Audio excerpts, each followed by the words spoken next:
Assalamualaikum warahmatullahi wabarakatuh. Alhamdulillahirabbil alamin. Assalatu wassalamu ala asrofil anbiya'i wa mursalin wa ala alihi wa sahbihi ajmain. Amma ba'd.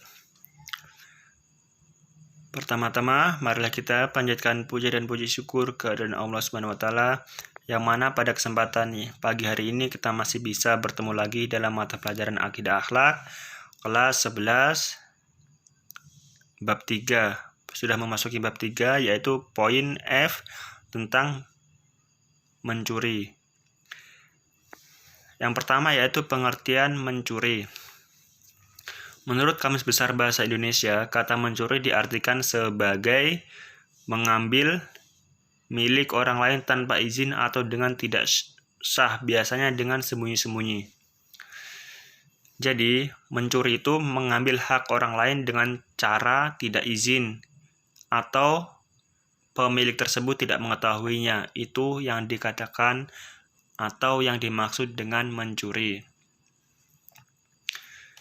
Sedangkan dalam istilah syarah, mencuri didefinisikan sebagai berikut. Yang artinya, perbuatan orang mukallaf yang mengambil harta orang lain secara sembunyi-sembunyi. Jika harta tersebut mencapai satu nisab, terambil dari tempat simpanannya, dan orang yang mengambil tidak mempunyai andil kepemilikan terhadap harta tersebut. Jadi, orang mukallaf itu mengambil harta orang lain secara sembunyi-sembunyi dan mencapai satu nisab, itu yang dikatakan mencuri, dan tidak memiliki andil dalam barang simpanan tersebut. Itu yang dikatakan dengan mencuri menurut istilah syar'i. Selanjutnya, dampak mencuri di sini ada 2 poin, yaitu bagi pelakunya dan bagi korban dan masyarakat. Yang pertama yaitu bagi pelakunya. Bagi pelakunya di sini dibagi menjadi 4 poin. Yang pertama, mengalami kegelisahan batin. Pelaku pencurian akan selalu dikejar-kejar rasa bersalah dan takut jika perbuatannya terbongkar. Jadi, si pencuri ini mengalami kegelisahan batin. Contohnya, ada orang yang habis mengambil harta atau barang orang lain. Otomatis malamnya itu mereka atau dia gelisah, tidak bisa tidur, memikirkan bagaimana caranya supaya tidak ketahuan. Itu yang dikatakan kegelisahan batin. Dia takut ketahuan atau terbongkar kebohongannya. Selanjutnya, mendapatkan hukuman apabila tertangkap. Seorang pencuri akan mendapatkan hukuman sesuai undang-undang yang berlaku. Jadi, orang yang mencuri mendapatkan hukuman setelah tertangkap sesuai undang-undang yang berlaku di negara tersebut. Seandainya pencurian tersebut berada di Arab dan undang-undangnya apabila orang yang mencuri akan dipotong tangannya, maka orang yang mencuri yang tertangkap akan dipotong tangannya. Mengapa dipotong tangannya? Apabila undang-undangnya di sana begitu, maka itu suatu contoh agar pencuri-pencuri lainnya itu merasa jerah, merasa takut apabila ketahuan akan dihukum sama seperti pencuri yang sudah tertangkap. Selanjutnya, mencemarkan nama baik seorang yang telah terbukti mencuri, namun baiknya akan tercemar di mata masyarakat. Mencemarkan nama baik bukan hanya nama baik seorang pencuri saja, melainkan nama baik seluruh keluarganya akan tercemar oleh kelakuan bejatnya, kelakuan tidak terpujinya, yaitu kelakuan mencuri. Yang malu bukan hanya seorang diri, namun keluarganya akan merasa malu. Selanjutnya, merusak keimanan. Seorang yang mencuri berarti telah rusak imannya. Jika ia mati sebelum bertobat, maka ia akan mendapat azab yang pedih. Jadi, orang yang mencuri itu sudah dijelaskan imannya rusak. Mengapa dikatakan imannya rusak? Apabila ia memiliki iman yang bagus, maka ia akan bisa menahan hawa nafsunya untuk tidak melakukan perbuatan yang sangat dilarang oleh agama dan Allah. Namun, kalau imannya sudah rusak, maka mereka atau dia tidak akan bisa menahan hawa nafsunya tersebut, maka dia otomatis akan tetap melakukan perbuatan pencurian tersebut. Selanjutnya, bagi korban dan masyarakat. Di sini dibagi menjadi 3 poin. Yang pertama, menimbulkan kerugian dan kekecewaan. Bagi korban yaitu menimbulkan kerugian dan kekecewaan bagi masyarakat. Pencurian akan segera merugikan dan menimbulkan kekecewaan bagi korban. Kekecewaan tersebut yaitu bagi korban yang telah melakukan pencurian dan bagi masyarakat yang merasa barangnya diambil. Selanjutnya, menimbulkan ketakutan. Peristiwa pencurian menimbulkan rasa takut bagi korban dan masyarakat karena mereka merasa harta bendanya terancam. Jadi, ketakutan bagi si korban atau si pencuri dan merasa ketakutan ialah masyarakat karena ia menaruh barang, merasa was-was, merasa sudah tidak aman.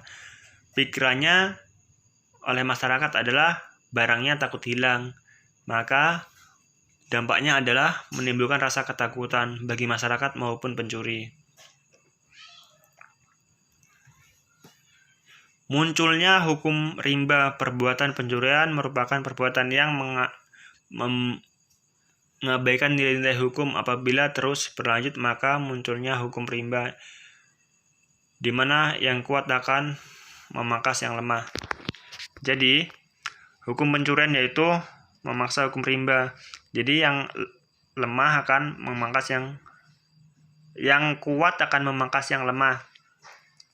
Jadi apabila seorang yang sudah melakukan pencurian, apabila dia sudah masuk suatu rumah, orang yang melawan otomatis orang tersebut akan dibunuh. Dampaknya pencurian yaitu bukan hanya mengambil harta, namun akan mengambil nyawa orang tersebut. Selanjutnya, cara menghindari perilaku mencuri. Di sini dibagi menjadi 3 macam, yaitu yang pertama, mensyukuri nikmat Allah. Manusia cenderung tidak pandai mensyukuri nikmat Allah berikan kepadanya, sehingga mereka beranggapan bahwa rezeki yang diberikan oleh Allah adalah sangatlah kurang atau sangatlah sedikit. Allah Subhanahu wa taala berfirman dalam Quran surat Ibrahim ayat 7 yang berbunyi,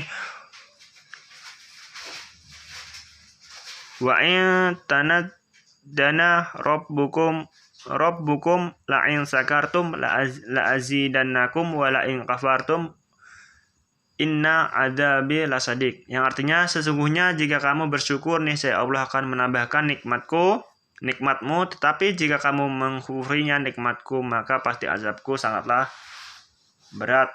Quran surat Ibrahim ayat 7. Jadi, cara kita menghindari perilaku pencurian yaitu dengan cara mensyukuri nikmat Allah, dengan cara kita bersyukur apa yang kita peroleh rezeki hari ini. Walaupun rezeki tersebut sedikit namun berkah, maka insya Allah rezeki tersebut akan lebih daripada cukup. Namun begitu pula sebaliknya, apabila rezeki yang kita dapat banyak namun dengan cara yang tidak halal, maka biarpun banyak, maka kita akan tidak merasa puas dengan harta yang kita miliki. Selanjutnya, menghormati hak milik orang lain. Islam sangat menghormati hak milik yang dimiliki oleh setiap orang. Salah satu bentuk penghormatan terhadap hak milik ini dinyatakan Al-Quran dengan larangan memakan dan menggunakan hak milik orang lain. Dalam Quran surat Al-Baqarah ayat 188, dan artinya, dan janganlah sebagian kamu memakan harta sebagian yang lain di antara kamu dengan jalan yang batil. Yang dimaksud jalan yang batil adalah dengan cara yang tidak baik. Jadi, kita dilarang mengambil hak orang lain dengan cara yang batil. Jadi kita harus menghormati hak orang lain. Jangan malah kita mencuri hak orang lain. Selanjutnya yang C, meningkatkan etos kerja. Salah satu penyebab perilaku mencuri adalah malas bekerja.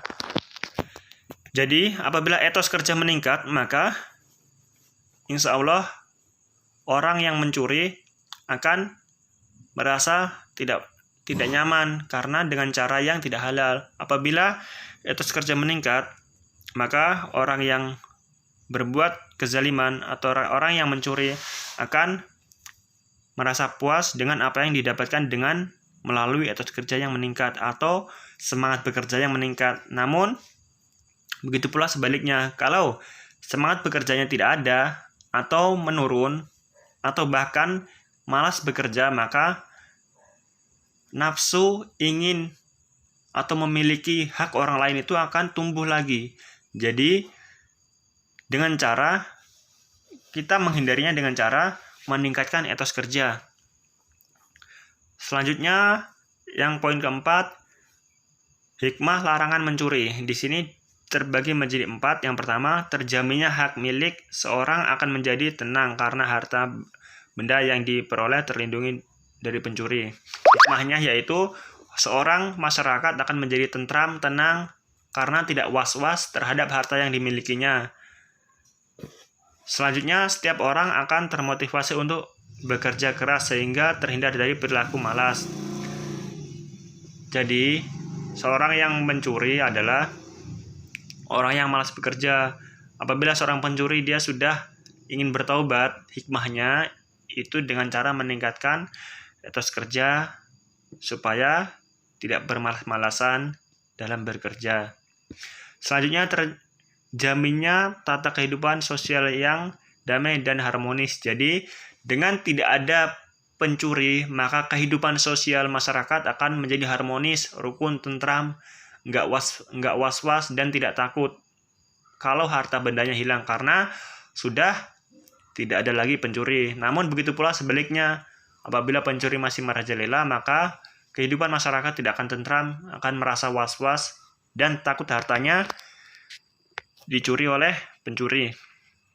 Selanjutnya, dengan adanya ancaman hukuman bagi pelaku pencuri, maka orang akan hati-hati dan tidak melakukan pencurian.